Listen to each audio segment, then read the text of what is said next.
splendour of Exeter Cathedral for a feast of favourite hymns, songs of praise this evening at 6:40. It's not just school kids, kickabouters and Hednesford Town who talk of the FA Cup. Robbie Fowler, and he takes Liverpool to Wembley. It's the universal language. In the pitch, the language is always the same. It's the universal dream. Zola. I'm going to be happy. Patrick Berger. I am very happy. Frank Leboeuf. I'm very happy to play. Motson speaking 3 languages there. The glamour clubs, the foreign stars, and those who'll only watch and pray.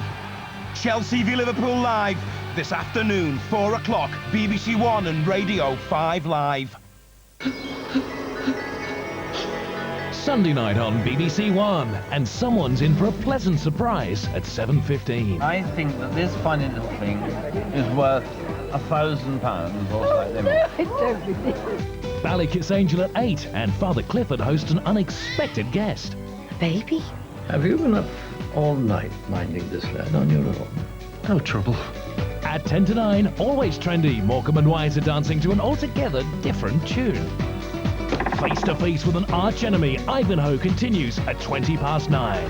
My death will not serve your purpose. The truth shall die. Sunday night on BBC One. So that's how it is. On BBC One now, how new technology can improve communication for people who are hearing impaired, in a special edition of See Here.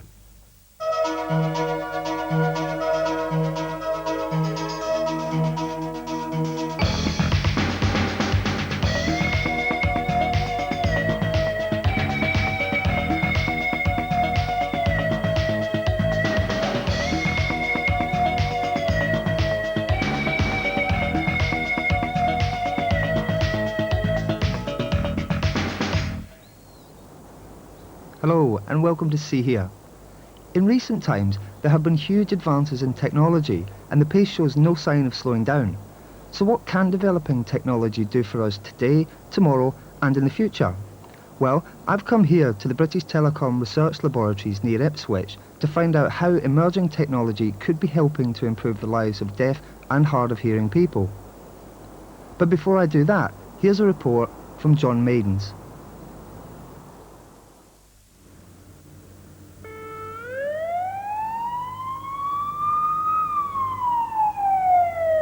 Move out the way.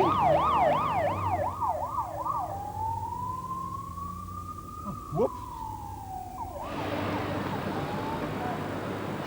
That was lucky. It's really hard for people who are deaf. They can't hear the sounds of any emergency vehicle, especially in heavy traffic. Well, there's now an invention available in the United States that could be the answer to this problem. This is called the EARS system, and it stands for Early Alert Response System. And the way it works is, if this detects the sound of any emergency vehicle within a mile of the car that you're driving, it sets these lights flashing and it alerts the driver to the fact that there's an emergency vehicle nearby. Sounds like good news.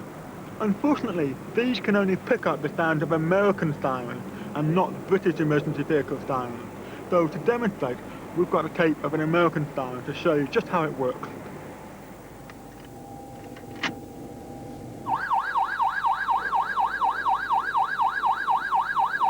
It's not difficult to see how a system like this would be of great benefit to many deaf drivers, and the companies that make it are currently developing a system compatible for UK and European sirens, and hopefully it will be on the market fairly soon. But at the moment, I must stress, it is not available in the UK. In the meantime, drive safely.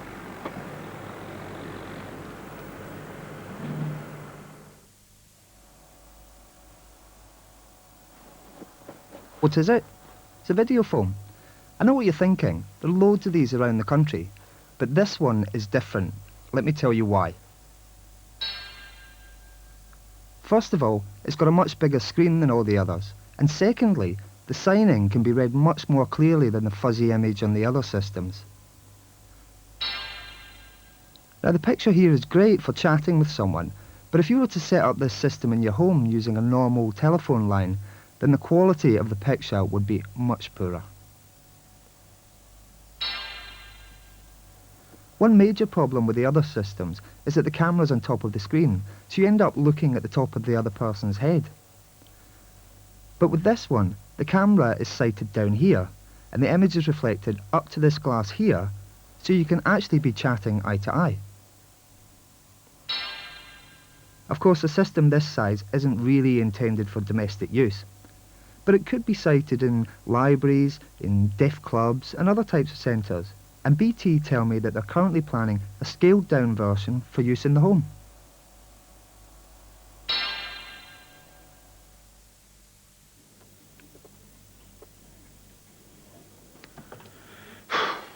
Phones, compacts, minicoms, there's no room for anything else on my desk. As a deaf person, do I really need all of this equipment in order to communicate with people? Well, believe it or not, the answer is no. All you need is your average personal computer like this one, because it can be set up to be used in the same way as a minicom. To do that, you get your computer linked up into a British Telecom phone line, you get yourself a modem, like this one, anyone will do. This is the cheapest on the market. And finally, you don't need any specialised software. Windows 3.1 is fine.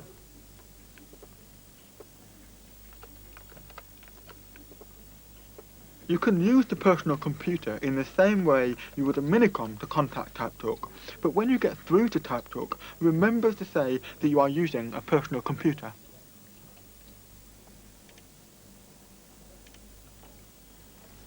Unfortunately, there are two little problems with using a computer as a minicom.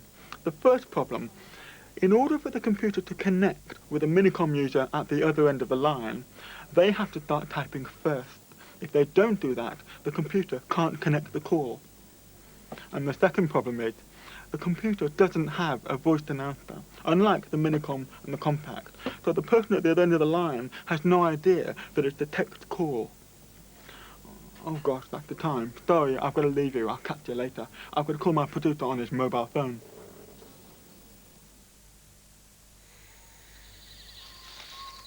Hello. I've travelled to the ends of the earth for this See Here technology special. The reason I'm here is to meet a man who's travelled the world and met many deaf people whilst making television programmes. I want to find out from him how he uses technology to communicate with his office back in London. But I've got to find him first.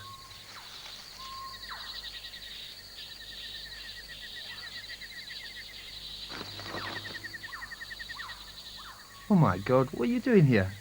We meet at last. I've been looking all over for you. Well, hang on a sec, I've just got to finish this phone call to John back in England. Really, with that? You're joking. Yeah, honestly, I'll explain in a minute, hang on.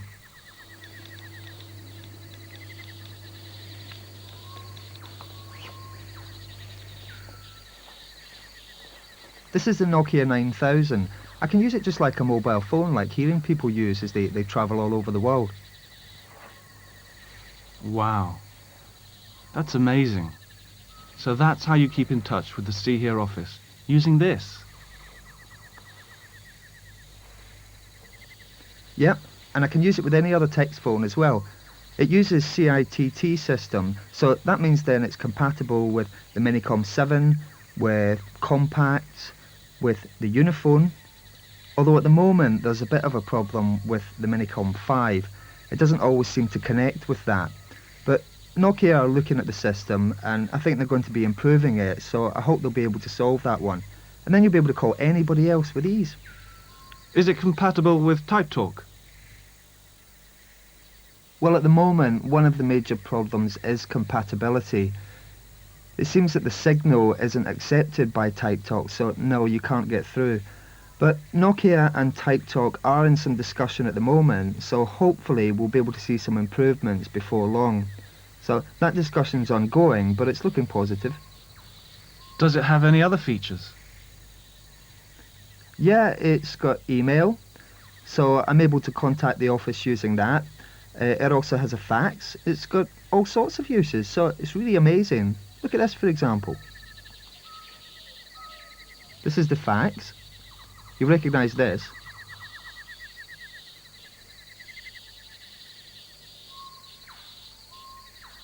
Look. Wow. See here. That's really clever. So it means I can send and I can receive faxes. I just have to type it in rather than writing it down, and that's it. There's no need for any cables. I just type it in and it's gone. Terry, look at that butterfly over there.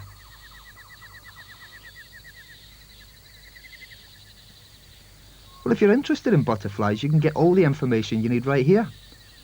You know the internet? Well, you can get pages and pages of information on any subject on Earth, and all of that is right here. So let's have a look then. Butterflies.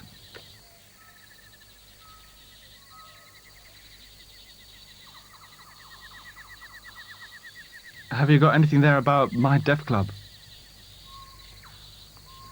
Well, I don't know about local deaf clubs, but there is stuff there about deaf associations and clubs in the bigger cities all around the world.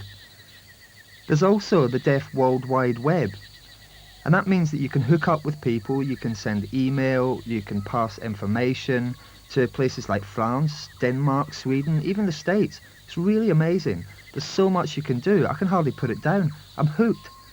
But you can spend a lot of time and money on this, although maybe it's worth it to keep in touch with all those deaf people. This is the system I have in Parliament if using my cochlear implant is difficult. It's called Palantype, and it changes the spoken word into the written one. Well, it's a splendid system, but because it's not really cheap, it's not particularly good for other deaf people in different situations. Now, some 30 years ago, when I lost my hearing, I asked if it was possible to devise a system which turned the spoken word into the written one, and they rather laughed at me and said, "It's not possible in your lifetime. It's not even," they said, "not even on the horizon." Well, perhaps they were wrong. Here's a system called Dragon Dictate, and it's a method of identifying people's speech and turning it into text. Now here's Melvin Hunt of Dragon explain how it works. When I speak, the words appear directly on the screen. Full stop. What is happening is that when I speak, the sounds spread out in waves, like waves in the sea. Full stop. Each word has a different pattern of waves, and the computer recognizes these. Here's what the computer sees when I say television, and here's what it sees when I say computer. Well, you know that lots of people speak with different accents. How does it cope with those? Well, as you use the system, the computer learns the characteristics of your voice and it remembers them. There's actually also a problem about learning about context, in that some words are spelt differently but pronounced the same, and the computer has to know which version of a spelt word to use. Mr. Wood would like to see the sea. Oh, thank you. Well, as you can see, one of the problems is the need to pause between words. But the people running this project tell me that a system that does not need to pause between words will be ready in a year or so. They also say that it will be possible to have multiple speakers talking into different microphones, and that really will be a big advance. Deaf people who use the telephone today use either text phones or type talk. But John Bridle of Dragon Systems has a different project in mind. Just what is this? Well, our colleagues at Dragon Systems in America have been working on a large project in advanced speech recognition. The organizers got people with different accents to phone each other up and have conversations about different topics. And then later, scientists in various laboratories have attempted to get computers to transcribe the speech into written text. I've just made a recording here on this computer of a piece from one of these experiments. and we'll listen to it now. It's a man and a woman talking about elections. Well, sometimes, strange enough, one vote has made the difference. Well, I agree with that, and I do know that, you know, all those votes are counted, and they do make a difference. Also, I think that people have a tendency to vote in the larger elections and not vote in the more local. Most of what the woman said is transcribed well enough, I would think. But the man starts off by saying, strangely enough, one vote has made the difference. And it's actually heard that as, straighten up, one butt has made the difference. But it did sound very similar. It was a rather garbled word anyhow. That's wasn't right, it? yes. So if he were to speak more clearly, perhaps it would be better. Are we speaking of a prototype or something that will come into fruition very shortly? This is still advanced research, but I can imagine that it would be possible in, say, 5 years for a system based on this kind of work to be put into use to help deaf people over the phone. Well, that really is a remarkable advance and very promising for the future. And the day can't be too distant when hearing people can speak directly to deaf people. And when that day comes, it will be of enormous benefit to deaf people.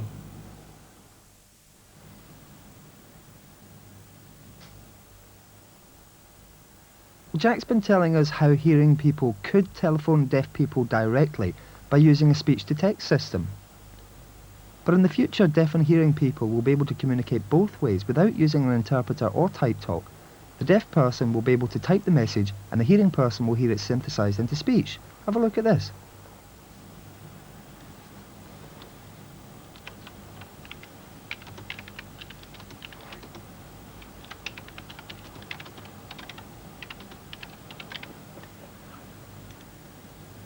Hello, this is Raman. Let's see here. Now this isn't new, it's been around for some time, but up until now the voices always sounded a bit mechanical. This system allows you to select the voice. You can decide to have a woman's voice, a man's, a child. It means you're able to choose the race and the gender of the voice that you want. So all I have to do is just select the one that suits me. Watch this.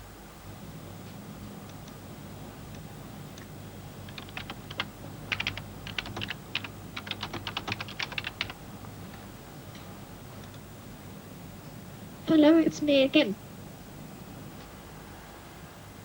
With the current type talk system, where the deaf person calls an operator and then they in turn call the hearing person, it means you've got 3 people in the equation. But BTs say that potentially the deaf and hearing person will be able to call each other direct, so cutting out the go-between. Will it mean the end of the line for type talk?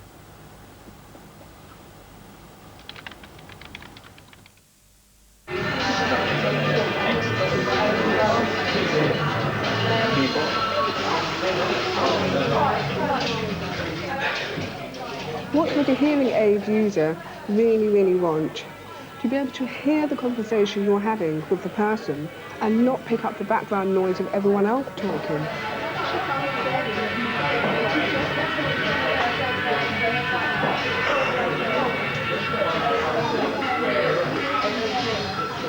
In the past, this has been a technical impossibility because hearing aids are unable to cut out the background noise you don't want to hear and focus on the sound of the speaker. There must be a solution to this. Let's find out if there is a technical solution. Technology is now at the advanced stage where hearing aids are now becoming computerized and are able to do much more than just amplify sounds. Now these look like hearing aids, but they are in fact hearing computers, the hearing aids of tomorrow. They can be programmed to make decisions about what sound to amplify and what sound to cut out. This hearing computer, the Phonak Audio Zoom, can be programmed to zoom into what you want to hear and to cut out the noise you don't want to hear. You control it by using this pad. This is the Widex Senso, one of the most advanced hearing computers. It makes its own decisions about which sound to amplify, and unlike the Phonak Audio Zoom, you don't need to use your remote control to operate it, as it has its own automatic volume control. It makes 32,000 decisions a second on whether to amplify or cut out sounds. At the moment, hearing computers aren't powerful enough for people with a very severe or a profound hearing loss. But later this year, they will be made with more powerful amplifiers, thus enabling most hearing aid users to get some benefit from this new technology. I've got a severe hearing loss, but I'm not going to wait. I'm going to give them a try now.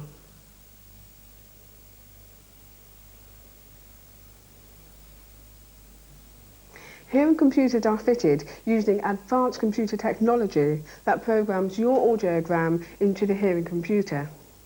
This is Lawrence Worth, the Managing Director from PC Worth. Lawrence, can you tell me how the hearing computer is programmed? Well, Patricia, I've already entered your audiogram into the computer. Okay. So now I have to connect the computer to your Audio Zoom instruments. Right. And then we can start fine-tuning the instruments to suit your individual hearing needs. Right. All right. Okay. That's one. Left side. Another one for the right. No, I'm not going to be electrocuted, am I? No, it conforms to all the safety standards. Right. Oh my goodness, I can already hear a difference already. I can really pick up the consonants a lot better.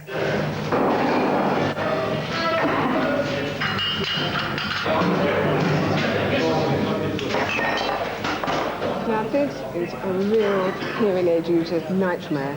Plates clattering, people talking, the air conditioning, I mean, it's just an absolute nightmare. But with these audio zooms I'm wearing now, and with this control pad, I'll be able to zoom into who I want to concentrate on. Well, you should be hearing me rather better now. Are they sounding good? Wow, this is really amazing. The background noise is just completely gone, like you said. I can't hear the air conditioning. It's really, really good. Well, back at the wine bar with my hearing computers, no background noise. Cheers.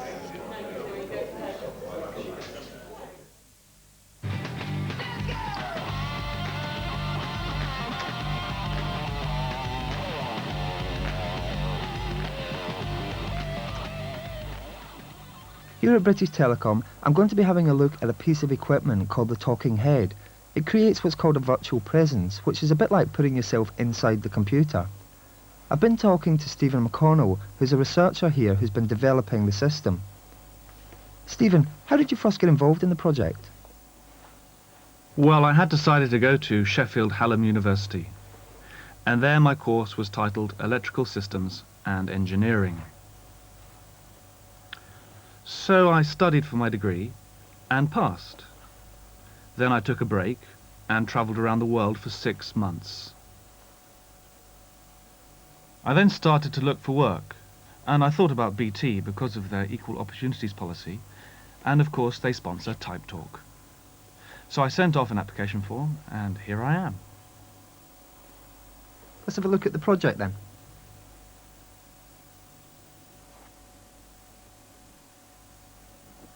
This is the Talking Head. What happens is you type your message and it's reproduced as speech that can be heard. On the screen there's been created a three-dimensional model in the image of a head.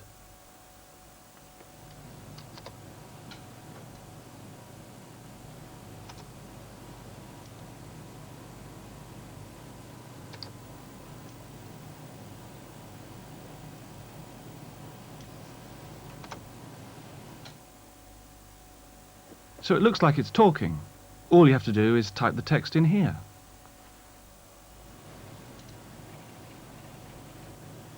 Monday, Tuesday, Wednesday. It's interesting, but how can it actually help deaf and hard of hearing people? Well, it will, when we've created the full model with moving hands. This is long term. We're not sure when, but we should have a camera that will be able to recognize body movements. Let me show you an example. If I sign hello, Then the camera will recognise the sign and recreate it on the screen, and then into text or speech, so it could replace interpreters.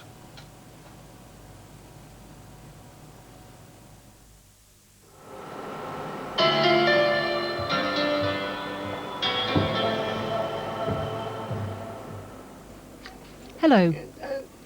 Later this year there will be exciting new developments in television. Digital television will be launched. But how will digital broadcasting change television? Well, firstly, the size and shape of the television will probably change and become widescreen.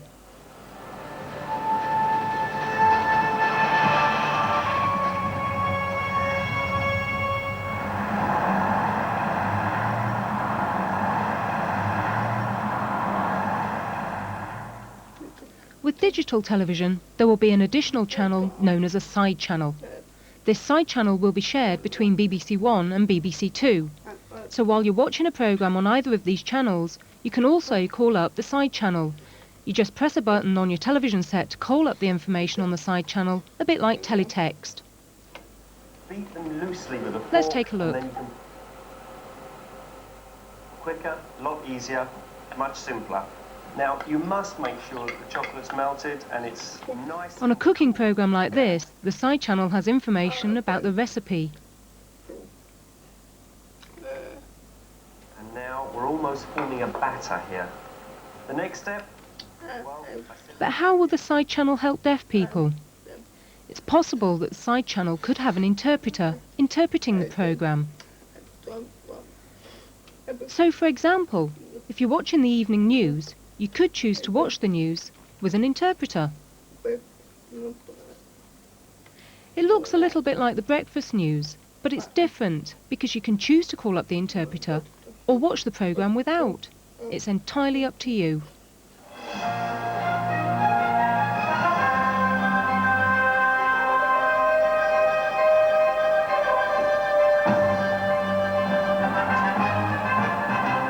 There are reports tonight that gunmen have carried out a massacre on 14 men, women and children in eastern Zaire.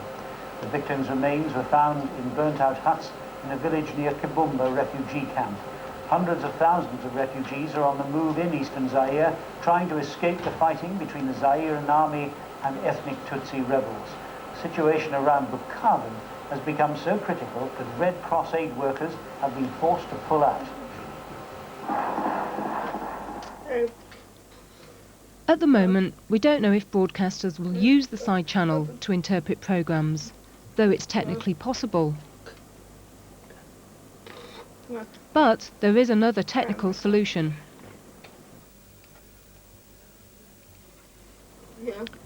In the near future, the television will also be a computer.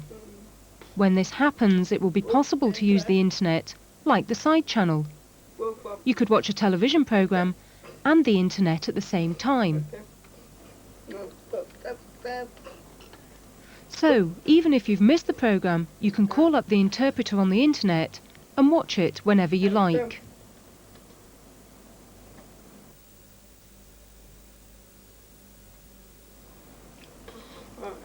At the moment, we can't combine the television and the internet to show you what it's like, but See Here decided to experiment by putting an interpreter on the internet to see how clear the signing is. Have a look at this.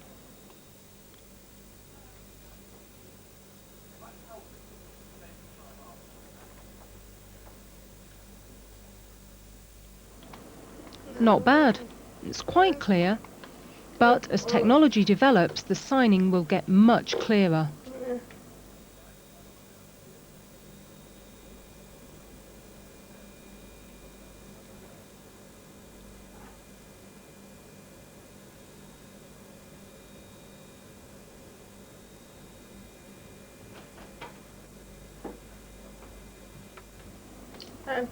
If you want to see for yourself what signing is like on the internet, you can call up our See Here pages.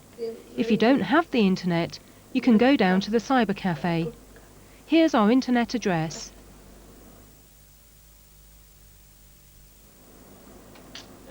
We'll be updating our web every week, and we'll carry on experimenting sending signing down the internet. This week, you'll be able to get more information about the technology featured in this programme. But if you don't have an internet, don't worry, write to us for a fact sheet. But for now, goodbye.